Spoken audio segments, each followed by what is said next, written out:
Bonjour, bienvenue dans cette vidéo qui va traiter donc de la rédaction d'un contrat de phase dans SolidWorks. Donc pour commencer, nous allons ouvrir le fichier qui s'appelle contrat de phase à compléter. Voilà. Alors bien sûr, il faut ici qu'il y ait tous les fichiers ou alors les fichiers SolidWorks. J'ouvre d'abord ce document. Alors dans ce document, je vois qu'il y a un contrat de phase vierge. Voilà. Et si on va en bas à gauche, vous voyez qu'ici, il y a un deuxième onglet.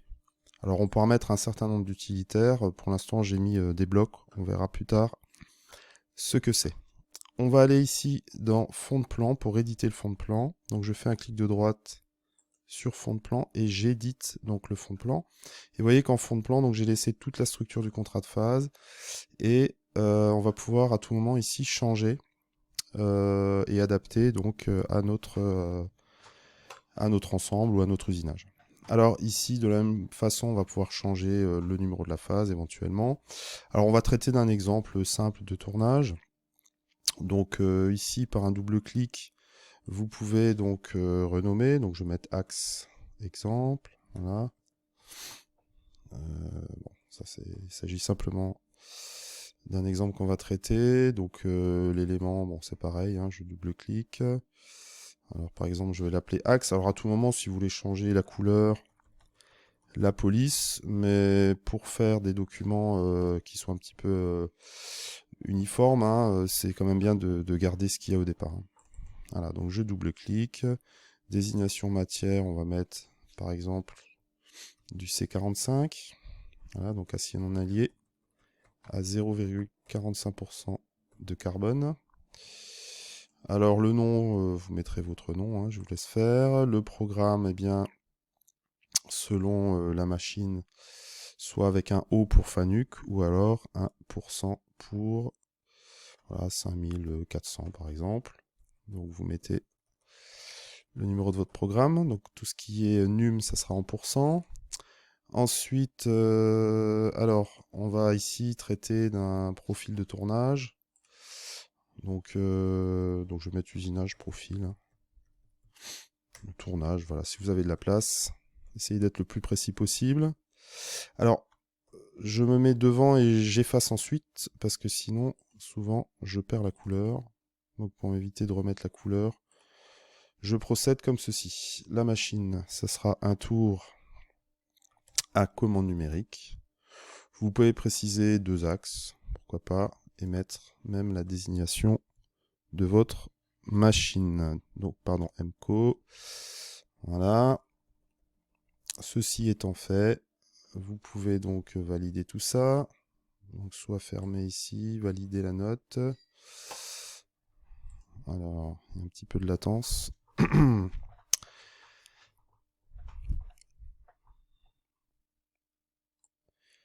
Voilà, je vais refermer la partie fond de plan. Et donc ici, voilà, j'ai mon document qui est rempli, en tout cas pour la partie du haut. Maintenant, je vais insérer la pièce ou la vue de la pièce que j'ai modélisée. Alors, pour l'exemple ici, on a fait un axe simple avec un épaulement. Je l'appelais axe test. Voilà, et je vais mettre donc la vue de face. Donc c'est la bonne vue. Alors, j'ai représenté également ici la barre, puisque au niveau du brut, on va mettre une barre de diamètre 16. Alors, c'est vrai que c'est pas indiqué ici, on pourra le rajouter par une note, hein, éventuellement. On peut changer, comme toute mise en plan, l'échelle. Donc, on va mettre ici une échelle de 2. Voilà. Ensuite, toute pièce cylindrique ici, donc il va falloir mettre un axe. Donc, on va aller dans Annotation, ligne de construction, et je vais cliquer ici pour mettre mon axe. Voilà. Alors maintenant, on va mettre les surfaces usinées en rouge.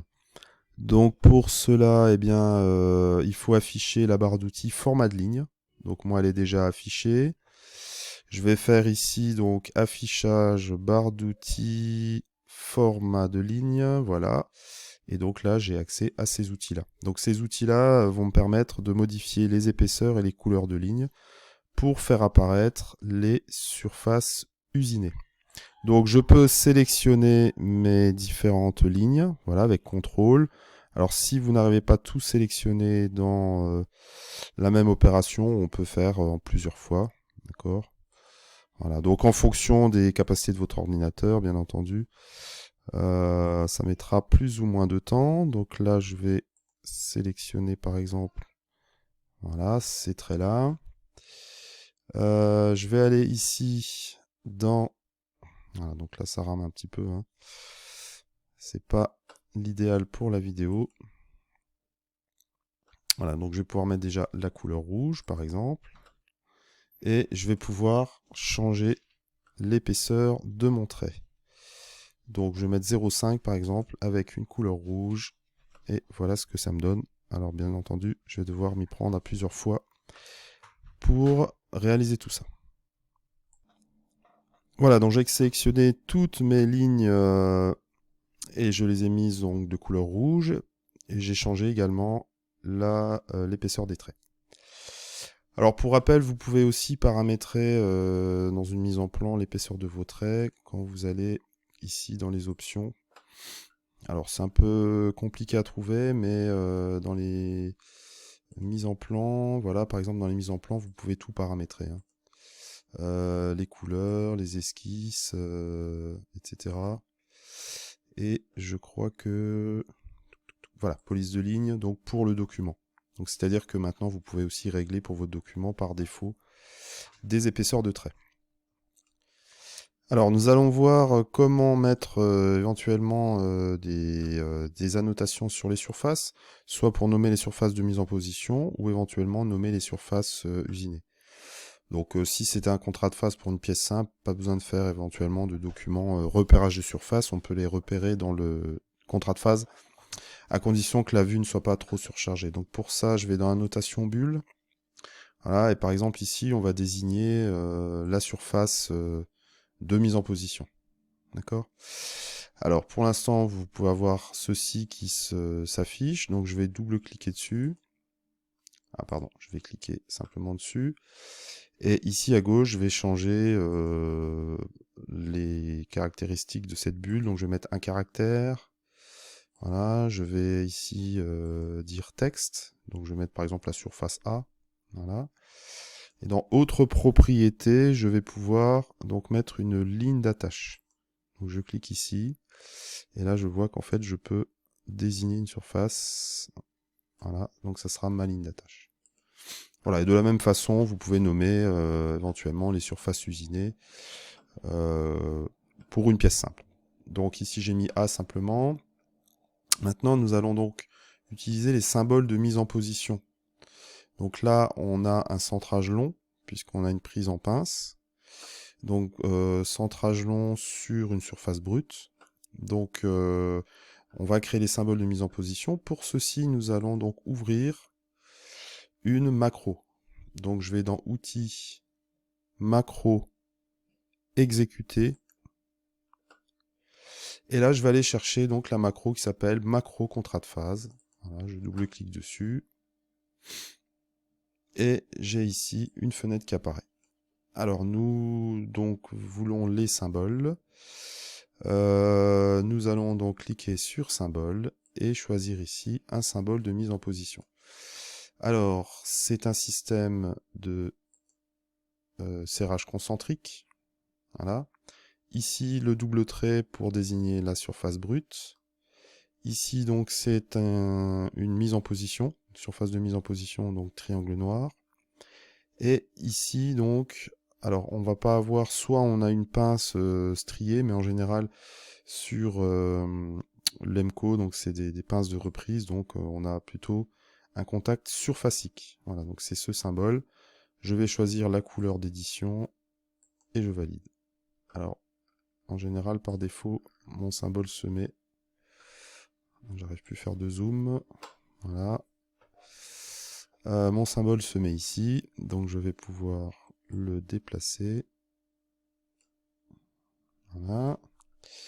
Alors pour le tourner à 90 degrés, donc ça je vais pour l'instant l'enlever. Je vais aller ici dans la barre d'outils à gauche, je décoche verrouiller l'angle et je vais mettre 90 degrés. Voilà. Alors moi j'aurais aimé plutôt moins 90. Voilà. De manière à positionner mon symbole ici.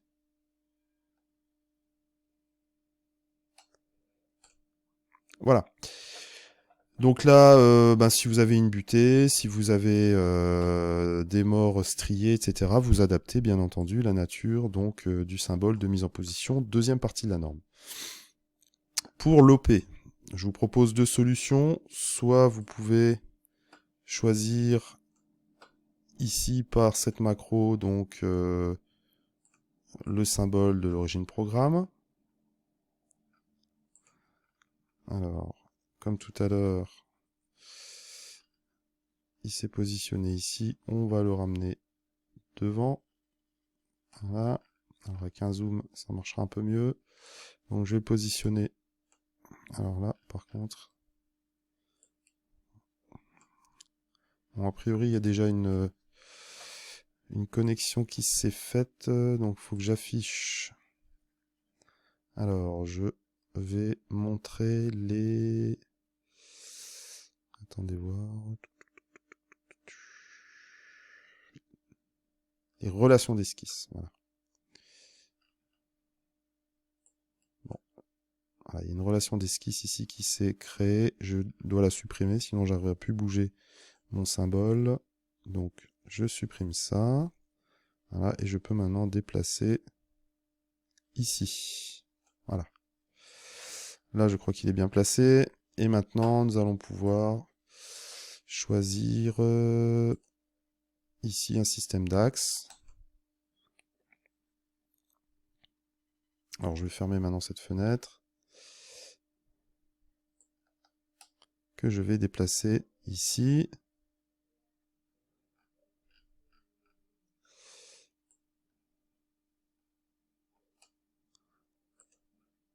Voilà. Alors, si ce système d'axe ne vous plaît pas, bien entendu, il y a une autre solution. Alors, je vais enlever ça également. Donc, j'ai préparé dans l'utilitaire un système d'axe avec le bloc.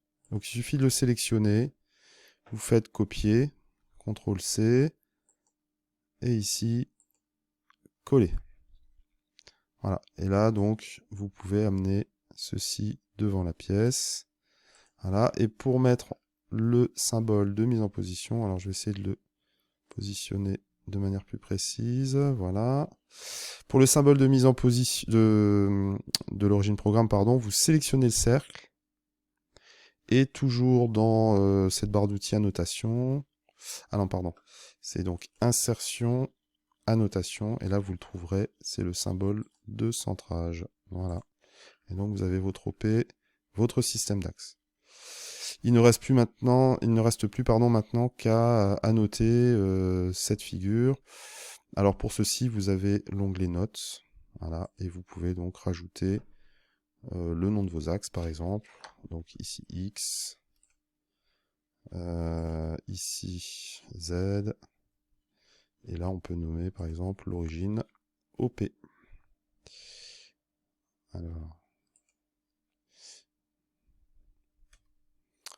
Donc je recommence, je vais mettre mon OP par exemple ici. Voilà. Donc à tout moment, bien sûr, changer la police de caractère, la taille, etc. Mais par défaut, on peut laisser comme ça.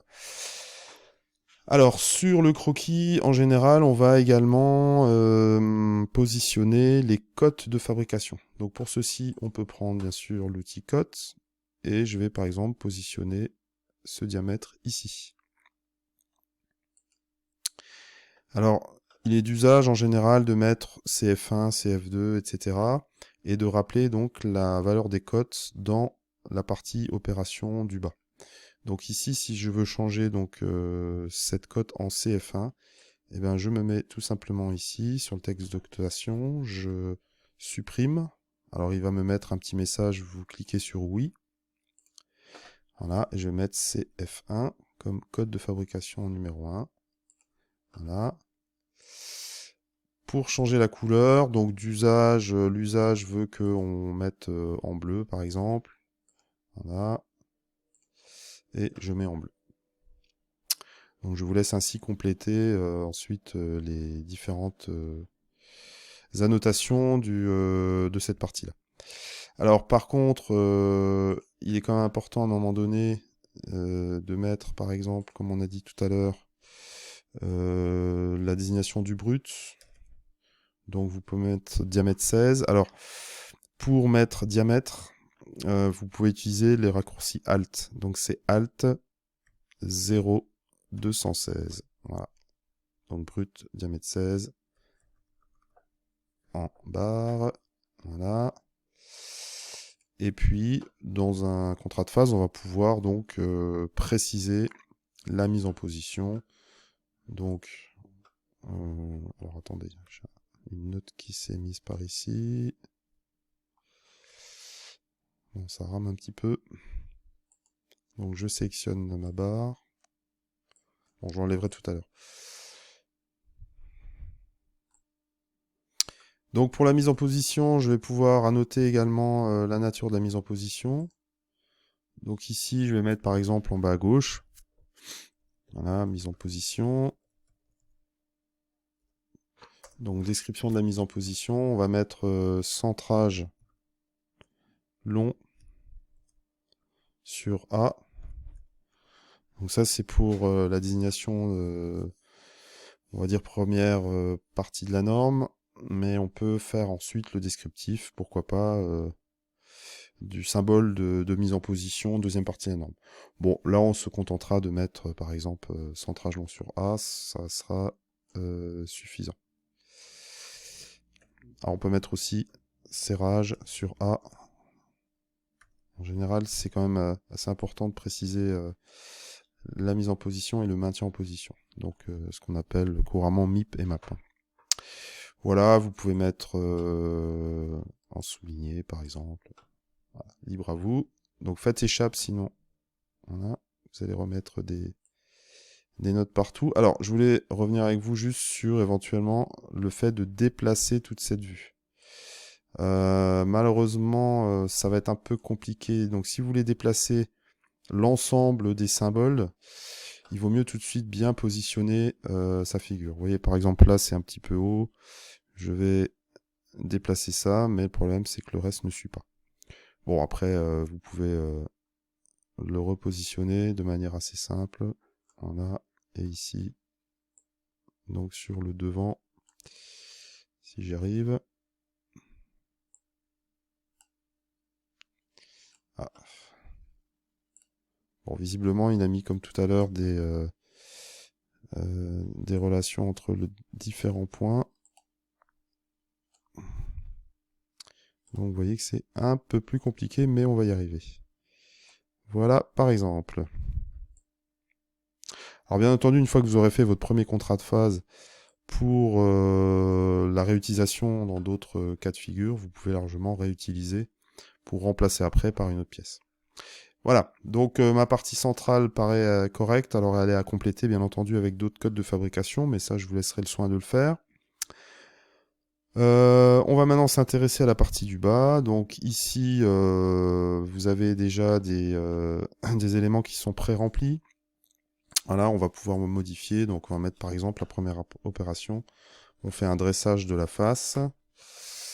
Donc dans ce cas-là, effectivement, nous n'avons pas de code fabriqué.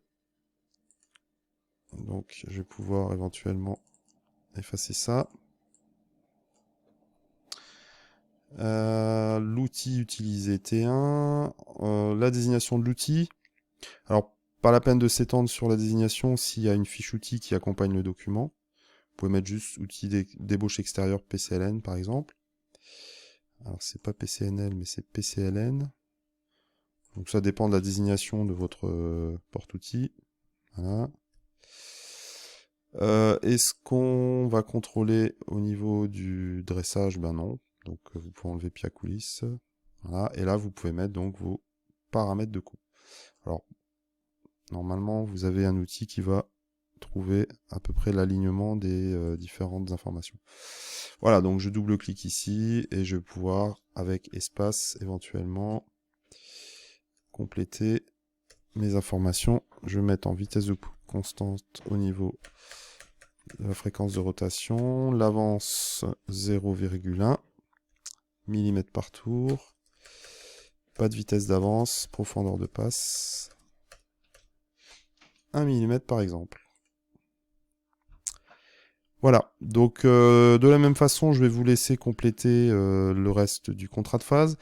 Si par exemple vous voulez mettre les codes fabriqués en bleu, je vais vous montrer quand même. Donc CTRL-C, CTRL-V va permettre ici de copier cette annotation. Je vais mettre ici par exemple en deuxième opération ébauche du profil, hein, comme on fait couramment en tournage, ébauche du profil. Voilà, et là je vais mettre par exemple ma CF1. Bon, de mémoire, je crois que c'est 10 G6. Voilà, CF1 égale. Alors Alt 0 216 pour le diamètre. Et Alt 241 pour le plus ou moins. Voilà, bon. Pardon, plus ou moins. Alors, soit vous avez un plus ou moins quelque chose, ou soit, donc, comme je l'ai dit, c'est un 10 G6. Alors, cette cote de diamètre 10 G6, nous allons pouvoir préciser les limites. Alors, donc pour un 10 G6, on a moins 5 microns, moins 14. Donc, on peut l'inscrire de la sorte, moins 5 slash moins 14. Le signe micron, donc c'est Alt 230. Voilà, micromètre. Bien entendu, on peut éventuellement mettre ça avec un caractère plus petit. Voilà. Donc il est quand même utile d'afficher cette information. La cote CF1, on peut la mettre en bleu. Voilà. Et à ce moment-là, on peut continuer ainsi les différentes opérations avec l'inscription des codes de fabrication. On va voir enfin comment insérer des outils.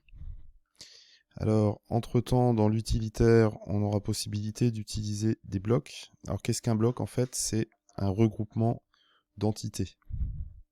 Donc, vous pouvez, par exemple, faire une esquisse avec des entités géométriques, droite, cercle, etc. À un moment donné, vous pouvez les regrouper en créant un bloc. Vous allez simplement dans Outils, bloc. Voilà, et vous pouvez donc créer un bloc. Donc, j'ai créé entre-temps des blocs pour la symbolisation des outils, donc vous pouvez faire avec copier et coller,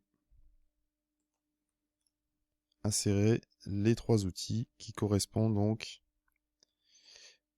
à la phase en cours. Donc, j'ai l'outil T1 d'ébauche, j'ai l'outil T3 de finition.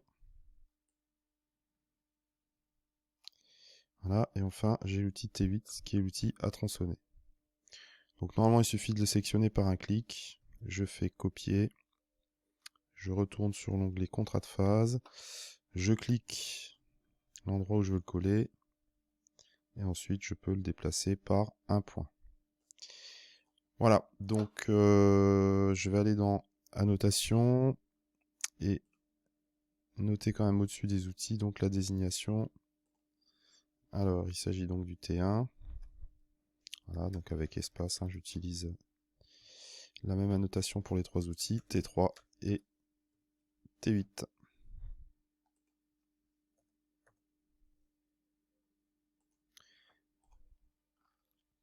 Voilà, bah, notre contrat de phase est pas complété, bien entendu, mais en tout cas, vous avez toutes les informations et les indications pour le compléter.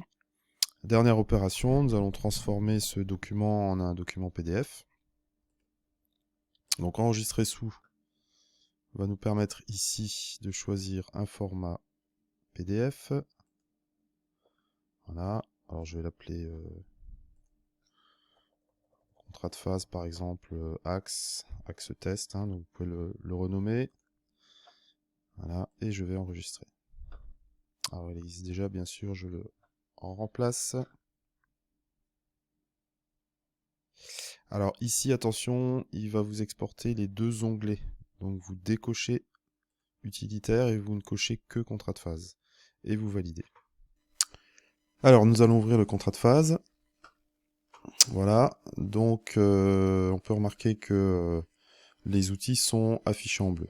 Alors il y a une façon pour modifier ça. Je vais retourner ici dans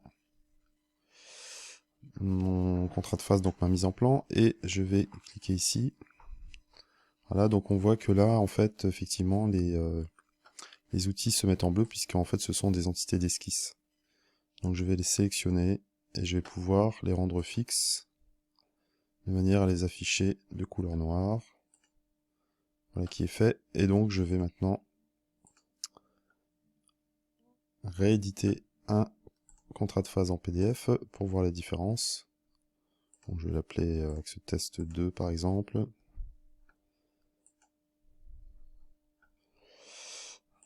Je sélectionne contrat de phase et normalement donc je devrais voir apparaître correctement ces outils. Voilà qui est fait. Donc voilà, donc vous avez appris l'essentiel hein, pour la construction d'un contrat de phase. Alors on aurait pu aussi s'étendre un petit peu sur la mise en position première partie de la norme, donc ça sera à voir en fonction de votre usinage, mais c'est quand même plus intéressant d'utiliser la seconde partie de la norme qui précise les choix technologiques liés à la mise en position et le maintien en position. Voilà, c'est tout pour cette vidéo.